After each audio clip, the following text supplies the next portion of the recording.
It was October 26, 2010. Rockstar Games dared to transform Red Dead Redemption's gritty western frontier into a haunted, zombie-plagued nightmare. You okay, old man? You don't look so good.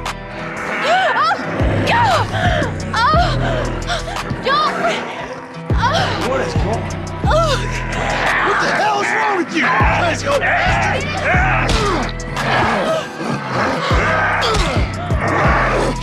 Undead Nightmare wasn't just a DLC, and believe me, we got DLCs all the time back in 2010, and this was different than those. I mean, it transformed like the entirety of John Marston's quest and everything to save his family and like this depressing story and this awesome action adventure. It swapped that out and instead turned it into a straight up survival horror game, and it was freaking amazing. The only thing from around that time I can think that comes really anywhere close to that would be like the Shivering Isles for Oblivion. And the fact that I'm even comparing it to that shows you that this was a really big deal back in 2010. And ever since it came out, people have constantly been asking, are we going to see something like this again for Grand Theft Auto 6? And even before that, are we going to see something like this for Red Dead Redemption 2? Are we going to see something like this for Grand Theft Auto 5? You could see every single Rockstar game that's come out since Red Dead Redemption, people have asked, hey, are we going to see something like Undead Nightmare again? Because it was so freaking amazing, and it was just out of left field. It was completely random. I ain't one of them, you fool.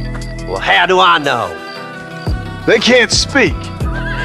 I ain't taking no chances. Kill him! He's one of them! Yeah. But let's fast forward 15 years later to where we are now in 2025. We got nothing. Are you serious? Yet, even now, 15 freaking years later, people are still asking, hey, are we going to see this thing again? Are we going to see something like this again? Why not? Like the gameplay, the themes, everything, it could be expanded on and made even better than it was in Red Dead Redemption in a modern Rockstar title. Why haven't they done it? In this special Halloween episode, I'm hoping I can answer that for you. And I know some of you already have your arms crossed and you're like, oh, come on. Like we already know the answer. But, you know, humor me here. It's Halloween. And I might surprise you. Probably not. But anyways, let's go.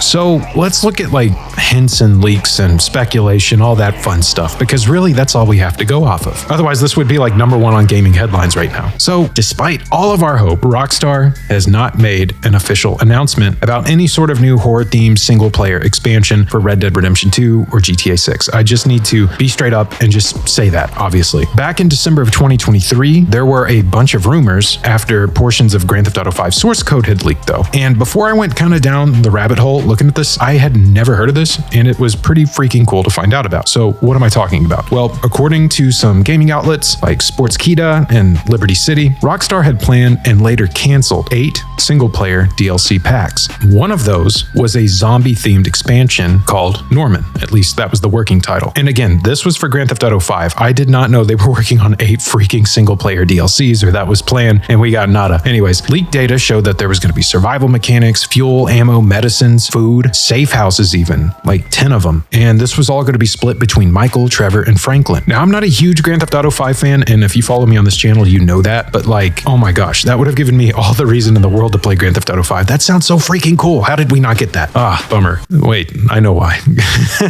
Oh man, Grand Theft Auto Online, come on, man. I mean, it's fun, but come on. But you'll see, this is kind of a trend, unfortunately. And just to say again, these were unconfirmed leaks. You know, Rockstar and Take-Two have not acknowledged them, and even Sportskeeda cautions readers to take the information with a grain of salt. As I like to say, take all of this with salt. So, former Rockstar developer Joseph Rubino confirmed in a July 2024 interview, when Grand Theft Auto Online came out, it was so much of a cash cow. It was hard to make an argument that a standalone DLC would out-compete that. So one of the single-player DLCs was already halfway through development, and then they canceled it, which just sucks to hear. But its content was repurposed and put into Grand Theft Auto Online, like the physical assets and stuff like that, maybe some of the story stuff as well. But let's go back to Grand Theft Auto 4 real quick. That is kind of when Rockstar really truly embraced the story expansion thing. The Lost and the Damned was freaking incredible, and then the Ballad of Gay Tony blew that out of the water, in my personal opinion. It is kind of comparing apples to oranges because they're two totally different experiences with their own color palettes and style and tone, all of that stuff. But the Ballad of Gay Tony was a really good time. Hey, you don't dance? Not with dudes, bro. And I know a lot of people who don't like Grand Theft Auto 4 and don't like The Lost and the Damned, but absolutely love the Ballad of Gay Tony. So that should tell you something. If you haven't played it, what are you doing? Definitely play the Ballad of Gay Tony if you're a Grand Theft Auto fan, for sure, 100%. Which one is Mr. Tony? That would be me. But these two DLCs were just absolutely incredible. And, you know, they were sold as episodes from Liberty City. And I think that kind of set the expectation going into like Red Dead Redemption and Grand Theft Auto 5 that we were going to see stuff like this. Maybe not so much with Red Dead Redemption, because back in the day when that came out, that was kind of carving out a name for itself with the first Redemption title.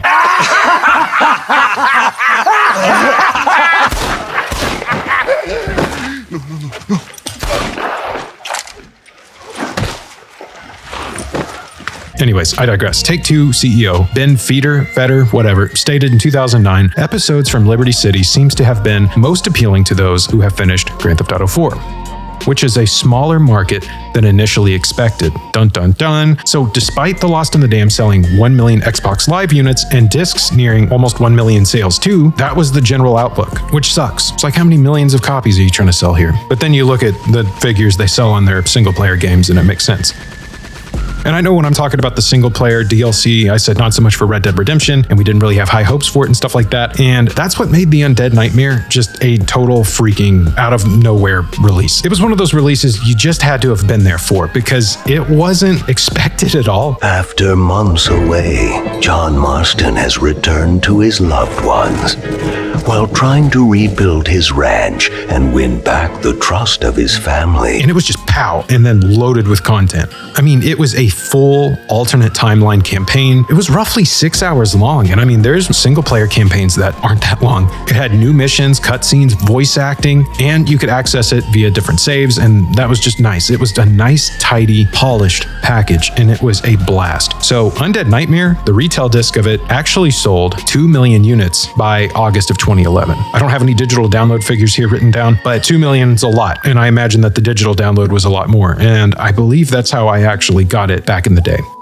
And so it was critically acclaimed. It received an 87 on Metacritic for the Xbox 360 version, and IGN even gave it a perfect 100. I know they're less credible these days, but in 2010, they were pretty credible. And I can't say it enough. People absolutely love this thing. I loved it. It took the world that you were in and flipped it on its head. And I remember the first time I was out in the sticks and I lost my horse and I was just running around on foot and had all these zombies chasing me. It was just so freaking awesome. And it was really cool too. Instead of like doing like bounties and stuff like that, instead you went and did missing posters. So instead of wanted, you had missing. There was like holy water. There was the blunderbuss. I risked my life for this? A blunderbuss? Is this a joke? What is this, 1850? There was new mounts. The hunting stuff was redone with some just crazy cryptids. It was insane, and it was so confident in what it was. And I think it was executed perfectly. And you can still kind of see some of the DNA from just all that spooky stuff in Red Dead Redemption 2, just through like Easter eggs and stuff. Rockstar has kind of a spooky DNA that they kind of like to plant in their worlds. I've always loved that about them. But this DLC, Undead Nightmare, really just allowed them to wear it on their sleeve. Shoot me, human. Shoot me. Oh, I will, you foul creature of the night. You'll be granting me peace. Why's that?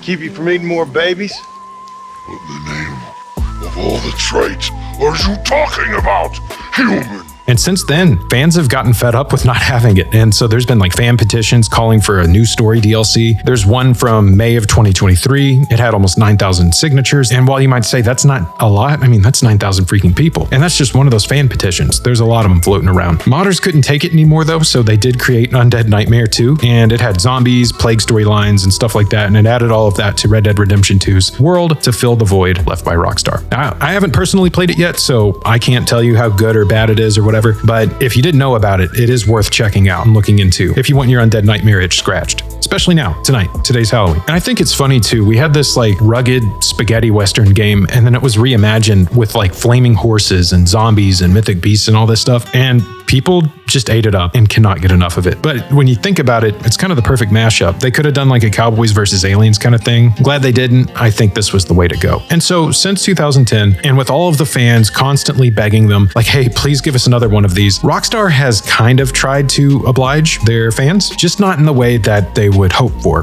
And you already know what I mean by that. They do it through online content. So Red Dead Online's 2025 Halloween event is the kind of stuff I'm talking about. And it's got like XP and gold booths and stuff like that. There are new locations and something called the Halloween Pass 2 that they're bringing back for apparently a 5th year. But a lot of fans say that the content's really repetitive and boring, and it just doesn't live up to what Undead Nightmare was. And I don't think when fans are asking for another Undead Nightmare, they're asking for a seasonal Red Dead Online thing. I mean, we can go back to July of 2025. They did Strange Tales of the West, which added like zombies and cultists and like a zombie-infested version of Armadillo. Players would collect infected corpses for study, which was kind of like a weird supernatural focus for Red Dead Online. Grand Theft Auto Online's October 2025 Halloween event returned some traditional modes. They have like a Halloween weather thing. There's, of course, cars and a bunch of rewards, stuff like that. But all these rewards and XP and set dressing aren't the complete package. They're just bits and pieces of it. Let's talk about why this will probably never happen again. And I know you're probably like, why even make this video if it's just never going to happen again? You could save us a lot of time and just say it's never going to happen again. Or you could watch a million of the other videos about that. You know, like it's the YouTuber's job to tell you, no, it's actually going to happen, bro. Well, I'm telling you, it's probably not. And any hope you had that, well, you know, Grand Theft Auto 6 is going to make so much money. Of course, they're going to do single player DLCs. The sad news is they're still probably not. Because if you watch my video, I think it's called like Rockstar's Dead or something over the top like that. Their business model has completely changed since Undead Nightmare. There's a financial incentive here. I mean, I think people sometimes forget that Rockstar is a business, and they shifted resources away from Grand Theft Auto 5's DLC, like apparently, how many did I say? Like 8 or 10 of them, over to Grand Theft Auto Online. They've shifted their focus. They know what pays. They've tested the single player DLCs. They do not like the ROI, but they know how much they can make with shark cards. And it shows sometimes quantity pays you more, which sucks because when Rockstar wants to do something, they do it really well. That's why those single player DLCs rock. And to us, we're like, dude, it's a no-brainer. Of course you'd want to do another one. We would all love it. And Rockstar could always do that. They could always create amazing single player DLCs for us to play. It's just they have a finite amount of resources. And obviously they're going to put that on what gives them the highest ROI. Fortunately or unfortunately, that's Grand Theft Auto Online. Because single player DLC is a one-time purchase. And online multiplayer, like I said about those shark cards, it fosters an ongoing transaction between you and Rockstar. You grind and grind and grind in Grand Theft Auto Online to get the new submarine or to get the new flying death bike or whatever. And maybe you're just a little bit short and you just don't want to grind it out to make that extra bit of cash. So what do? Pull up the shark card screen, you spend a couple of bucks, and it saves you hours of time. Also, the shark card money, at least from what I remembered when I was playing Grand Theft Auto Online a few years back, hasn't scaled with the inflation within the game itself. So the shark cards have kind of gotten a lot more expensive over time. And that's kind of built into their business model, it seems, because they haven't really fixed it. They're like, hey, as long as people are willing to pay it, why change it? Don't fix it if it ain't broken. And you know, the good news is a lot of that money, all of it pretty much, is going into Grand Theft Auto 6. But for people who like single player story DLCs, I do, you know, it sucks. But with a company like Rockstar, it was always kind of inevitable, given their success in the online space with Grand Theft Auto 5. Think about it. Why would they create single player DLC, even if it didn't cost them that much? Why would they do that when it would pull people away from their online mode where people spend money on shark cards? The end goal of Grand Theft Auto 5 as it currently stands is to get you into online as quickly as possible, spending money. That is the number one goal for Rockstar when you boot up Grand Theft Auto 5. At least their current business model supports that. And again, that sucks because Undead Nightmare, I can't say it enough, it was freaking incredible. It took horror and humor and blended the two together in such an incredible way while still retaining Red Dead Redemption's emotional core. It was perfect. It was lightning in a bottle. And if you haven't played it, it is never too late. Especially tonight, because it's Halloween, baby. I remember like every settlement, like Armadillo, Blackwater, all that, you get to see what happens when they get hit by a zombie apocalypse and everything's like on fire and people are on the roofs like trying to fight off the zombies and stuff. It's so cool. And if I remember correctly, the first settlement you actually see when you start the game is Blackwater because you start off at Beecher's Hope. So you have a new start and you traverse the map a little differently this time, working your way down from Beecher's Hope, going through New Austin, down into Mexico, and kind of doing a circle all the way back to Beecher's Hope. From what I remember, I could be totally wrong about that. And again, it was a freaking blast. And it was only possible because Rockstar really doubled down with their investment into a premium single player DLC. And then unfortunately, live service models, that whole thing, started texting them and they started going out early. Then all of a sudden the single player DLC started catching lipstick on Rockstar's laundry, and that's all she wrote. So let me just answer this for you. Will Rockstar ever make another Undead Nightmare styled story DLC? No, most likely not. I would put the chance of them doing it under 10%. And really, anything over a 1% chance of it happening is being generous. And even if it does happen, it's not going to be in the form that fans remember. And that's just because the multiplayer live service stuff, it just makes them too much money. Think of the abuse that Red Dead Online players have gone through, and they're still making money off that thing. I think you have to pay like what, gold bars for a haircut? I've never even touched Red Dead 2's online. The first Red Dead Online was actually really fun. But yeah, I'm not down to pay gold bars for a haircut and deal with all that. I've heard the horror stories. So I'm sorry to tell you, Undead Nightmare was a legendary one-off lightning in a bottle. You're probably never going to see it again. And that's probably the scariest thing I have to tell you tonight. But you know, there's a silver lining here because Grand Theft Auto 6 is right around the freaking corner. And all that money they're soaking up from Grand Theft Auto Online and Red Dead Redemption 2 Online going right into that. It's looking like Grand Theft Auto 6 is going to be absolutely incredible. It's going to be so big, we might not even need that single-player DLC stuff. Who needs it? Who needs it? I'm just kidding. I would love to see it, but fat chance. I don't think it's happening. But what do you think? Do you think I'm wrong? Do you think we're going to see some single-player DLC in one form or another? Tell me why I'm wrong in the comments, or tell me if you agree with me. I'd like to hear what you have to say. Shout out time. All right. This is probably going to be the last time I read them all out because it takes forever and there are just so freaking many of you. And I really appreciate you asking for a shout out, but it is a lot of work. All right. So shout out to Chicken Eater YN, Jake Zufolo 1597, Cole Simba 4176, Kiyoshi-san 9425, NS1Q, Paris Quadar, this guy 1510. A huge shout out to this channel that ripped off my thumbnail, Dexterian 477, I think that's an I, 8Y, U, yeah, this guy. Naaman Joshi 1477, Nuclear Heat, that's a cool name. AJ Storm 3000, Fear Melly, IBC Twitch, aka These Nuts, Phoenix Voices 9471, aka Andy, hey, that's a good name. Ryder Michael, Lacey Sicardi, Dominic TRB, Juan Gonzalez 2004, XO, Pappy Carte Rico, did I say that right? Slayer Killmore 6123, Clash Creed 2411, J Burn 89, Gummy Slayer, Mystical Reaper, Abdil Castaneda. Wait, I think I said that right. TBH, This Face Angel, Shadow 07 YT, Midnight Snacks 327, Ryan Pro, The Midnight Vice, Jet Jetter 740, Vaming 1, COVID City Rockers 2146, Cat Meow Cat. Hey, Joe back there would really appreciate that name. Cashy 57, Graham Cracker 3410. But I literally just read this. Shout out to Marty Bird Q9R. Almost missed you. And last but not least, we've got Antonio Santaro 0590. And hey, I read your comment and I got you. So hey, Gianni, I think that's how you pronounce it, and I'm so sorry if not. But hey, your older brother, man, he told me it's your birthday coming up on November 8th. So I just wanted to sing you happy birthday real quick. And hey, I'd appreciate it if everyone watching on their TV or cell phone just totally make a total fool of yourself. Let's sing happy birthday to this guy. Happy birthday to you. Happy birthday to you.